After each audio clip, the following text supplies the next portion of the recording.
Kalau memang kita mau mencari hidayah, kalau memang kita mau mencari perubahan, maka akan Allah tunjukkan perubahan tersebut. Sama seperti kita ngumpul di sini, kan di kitab juga dijelaskan dialog antara Allah dan malaikat. Kan Allah mengirimkan malaikatnya seluruhnya di setiap bumi, belahan bumi mana aja, Allah kirimkan malaikatnya untuk mencari tempat-tempat yang dimana di dalam tempat tersebut dibacakan zikir, di dalam tempat tersebut dibacakan sholawat, di dalam tempat tersebut atau wilayah tersebut diadakan majelis ilmu. Kirim malaikat. Sampai Allah tanya, apa yang diminta hambaku di sana? Apakah minta surga, maka aku beri.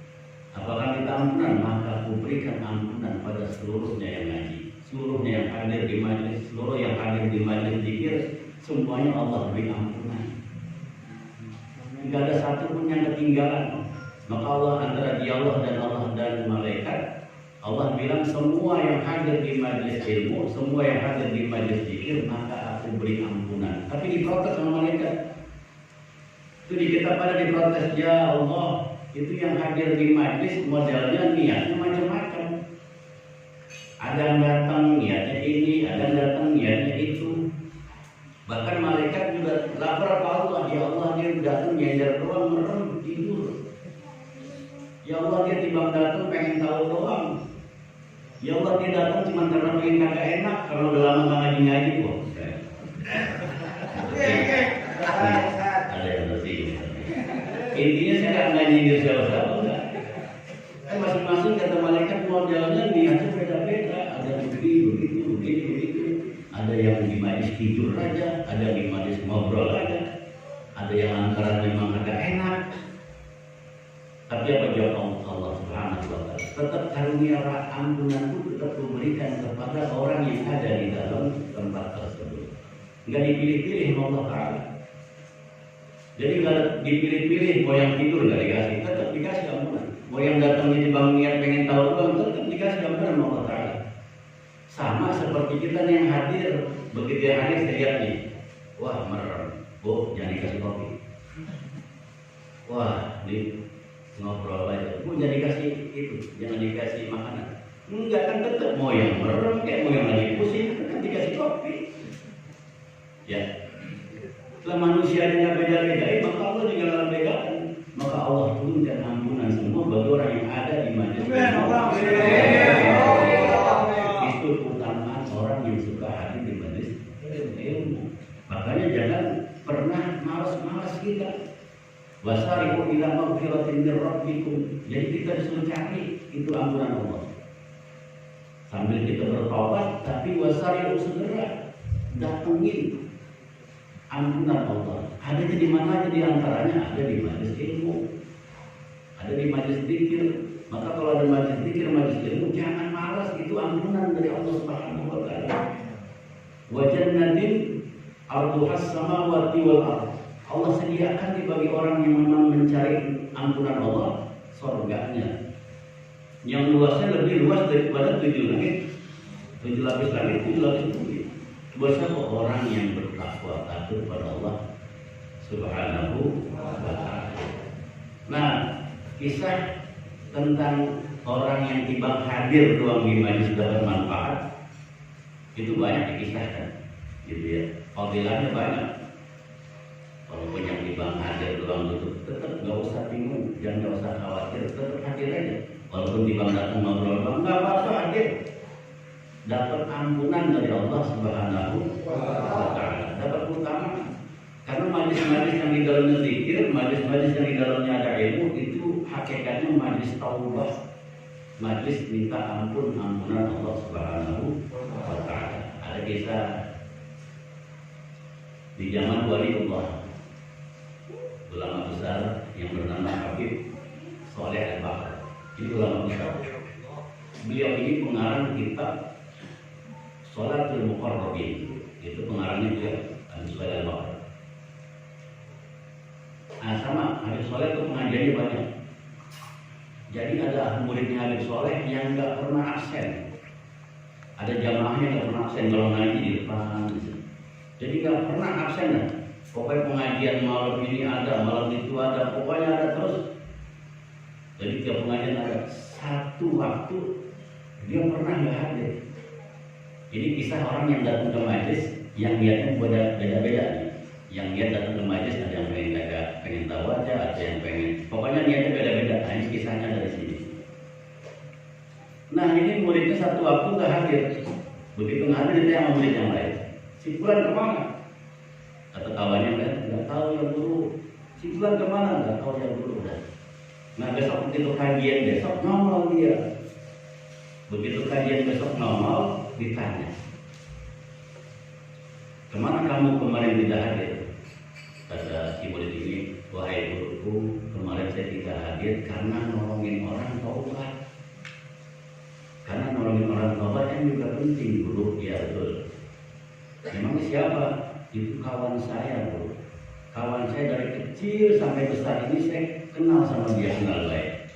Cuman jalannya dia salah jalan. Kawan saya ini usahanya rentenir, guru. Suka minjemin dulu. Ya tersinggung nih, tadi kita nyindir lagi. Sudah lagi cerita nih. Iya, tidak ada siapa. Kerjaannya rentenir, guru. Dia minjemin orang berbunga. Bahkan dia zolim sama orang. Zolim. Cuman begitu saya mau berangkat dia manggil saya. Begitu manggil saya ternyata dia minta dituntun untuk taubat, bro. Maka saya berkewajiban bantu dia karena la yu'minu ahadukum hatta yuhibba li akhihi ma yuhibbu. Tidak beriman, tidak sempurna iman seseorang sehingga dia mencintai saudaranya sebagaimana dia mencintai dirinya sendiri. Sama kayak kita nih. Kalau yang namanya ngaji dapat pahala, kita senang nggak? Kalau kita senang, pasti kita ajak saudara kita. Kan nggak mau saudara kita terbengkalai. Kenapa? Tahu ganjaran pahala enak. Maka kalau yang namanya enak, ajak-ajakin saudaranya untuk ngaji. Nah, sama nih seperti orang ini. Jadi jangan selamat sendirian, kita nggak boleh. Nggak diajarkan agama kita. Seminimal alhamdulillah kita bisa ngajak diri kita yang pertama. Mau ada ngajak diri kedua? Coba tanya. Ada nggak? Ada. Tunjuk tangan atau tunjuk? Ajarin apa caranya? Ya minimal udah bisa bawa istri. Istri pertama dibawa, anaknya dibawa, itu alhamdulillah. Kenapa? Bisa selamat bukan dirinya doang, dibawa istrinya, menyelamatin istrinya. Kenapa? Ya alladzina amanu anfusakum. Wahai orang beriman, jagalah dirimu, wa ahlikum, dan juga keluargamu. Siapa? Istri kita, anak kita. Jadi alhamdulillah kita bisa bawa. Ini mau pengen masuk surga sendirian, kayak gini nggak pernah dibawa. Dibawa pas lagi ngelawat. Oh,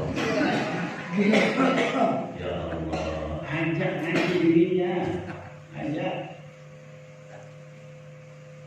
Karena saya punya bini mukanya nggak rata. Kalau rata nggak tembok. Ajak ngaji istrinya supaya selamat dunia Nah akhirnya orang ini bimbing. Jadi saya bimbing tangga saya dulu yang memang saya kenal dari kecil. Karena dia rentenir, usahanya rentenir, dan dia zalim orang, dia tobat. Akhirnya saya bantu dia mengucap tobat, ya, dan saya bantu menghitung hartanya. Hartanya itu dihitung mana yang nggak baik, itu saya ajarkan, saya suruh sedekahkan, buang semua, sedekahkan, sampai habis semua. Jadi dia pengen total bertobatnya, maka saya bantu itu semua hartanya mana yang halal, pisahkan yang halal semua gong dan kembali kepada orang-orang yang pernah dia zalimi. Setelah itu buruk, kita berkata. Setelah itu nggak lama, 1 jam kemudian saya tunggu, ternyata meninggal sahabat saya itu. Jadi begitu dia tobat, dia kembali segala macam hal-hal yang pernah dia buat gak baik, dia kembalikan, dan dia sadar dari perbuatan tadi rentenirnya, terus dia bertobat, udah bersih semua hartanya, meninggal dulu. Saya punya sahabat. Coba, kan bagus meninggalnya, meninggal dalam keadaan setelah bertobat. Kita belum tentu nih, yang tiap hari ngaji, yang tiap hari zikir. Akhir hidup kita belum tentu. Orang ini datang dulu coba, yang tadinya maksiat mulu, tapi Allah kasih hidayah petunjuk, matinya husnul khotimah. Makanya pertahankan kalau kita bisa ngaji terus, minta sama Allah Taala, ya Allah beri nikmat saya dalam hal ngaji. supaya apa? Meninggal dalam keadaan husnul khotimah. Ingat, ajak saudaranya, yang minimal kali istri anaknya. Kata gurunya, kembali lagi ke kisah ini, harus oleh Al-Baqarah. Kamu tahu gak wahai muridku? Ya Allah, kenapa dia bisa jadi dapat petunjuk untuk bertobat pada Allah Subhanahu wa Ta'ala? Kenapa dia bisa dapat hidayah untuk kembali kepada Allah dan dia sadar? Kata gurunya, kata muridnya, saya nggak tahu. Karena saya jelaskan. Waktu 2 hari 3 hari yang lalu, itu kawanmu datang ikut ngaji di sana. Tuh kata gurunya lihat. Habib Soleh Al-Bahar melihat bahwa orang itu 3 hari lalu datang ngaji di belakang guru. Kamu tahu datang ngaji dia ke majlis kita ini? Nggak tahu. Karena ada orang yang punya utang sama dia. Kenapa?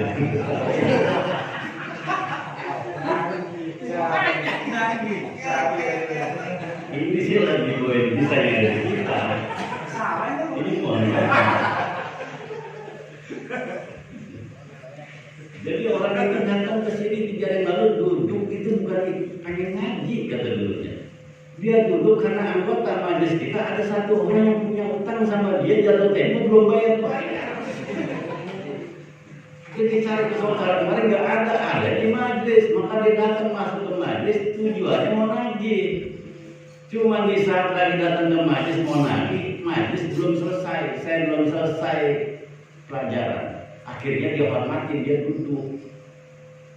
Dia udah melotot lihat matanya, wah itu yang punya. Melotot matanya. Cuma karena kajian belum selesai dia duduk. Begitu duduk kajian terus ada sekitar berapa menit dia dengar kajian saya. Begitu dengan kajian saya, maka Allah kasih rahmat petunjuk di dalam hatinya.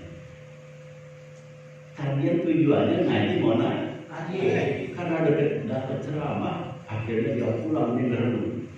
Dia merenung apa? Perbuatan saya ini selama ini najis ini. Perbuatan saya selama ini dosa. Perbuatan saya selama ini maksiat kepada Allah. Ini haram. Dia merenung. Akhirnya Allah berikan petunjuk dari dia berpikir dia itu. Maka dia tobat. Itulah sebabnya Allah kasih dia petunjuk tobat. Karena kemarin dia duduk di majelis ilmu.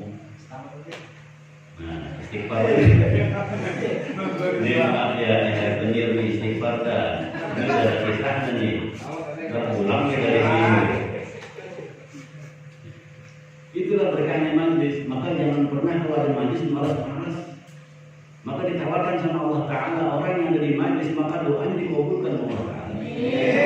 Kalau dikabulkan maka Allah Ta'ala nawarkan ya malaikat itu orang yang hadir minta apa? Minta surga aku kasih. Minta jauh dari neraka kasih, minta ampunan pun aku kasih. Maka Allah kasih ampunan seluruhnya bagi yang datang ke majlis. Kalau udah tahu kayak gini, mah jangan malas-malas ke majlis. Udah nggak pakai dikasih tahu lagi ada malam minggu, ada malam Jumat, ada malam Minggu. Kalau memang kita mengharap ampunan Allah, karena memang kita nggak luput daripada salah dan dosa. Siapa di antara kita termasuk saya nggak pernah salah dan dosa? Hampir sekarang banyak. Maka diimbangi dengan kita datang ke majelis ilmu, dengan kita datang ke majelis zikir, supaya ampunan itu selalu diberikan kepada kita semua. Gitu. Nah, mudah-mudahan dari kisah sedikit ini bukan kisah rendah nih, ya. Kisah duduk di majelis mendapatkan pahala faedah. Dan bagi kita yang nggak bisa dakwah jangan bingung. Mau nggak dapat pahala yang ngajar? Mau nggak? Kita mau ngajar nggak bisa. Pengen nggak dapat pahala yang ngajar? Kira-kira kalau yang ngajar pahala besar nggak? Kalau pengen ajak orang datang ke majlis. Karena ngajak orang duduk di majlis itu sama pahala dengan orang yang ngajar. Yang ngajar di dalam majlis. Tuh kan double-doublean. Jadi kita hadir dan kita dapat pahala orang yang mengajar. Maka jangan segan-segan untuk bawa orang ini pengen selamat sendiri, dia curut pisan orang. Nah dia pengen selamat sendiri, ajak saudaranya, ajak saudaranya, ajak saudaranya. Nah insya Allah kita sambung di malam Jumat insya Allah. Ya, jadi pertanyaan maaf.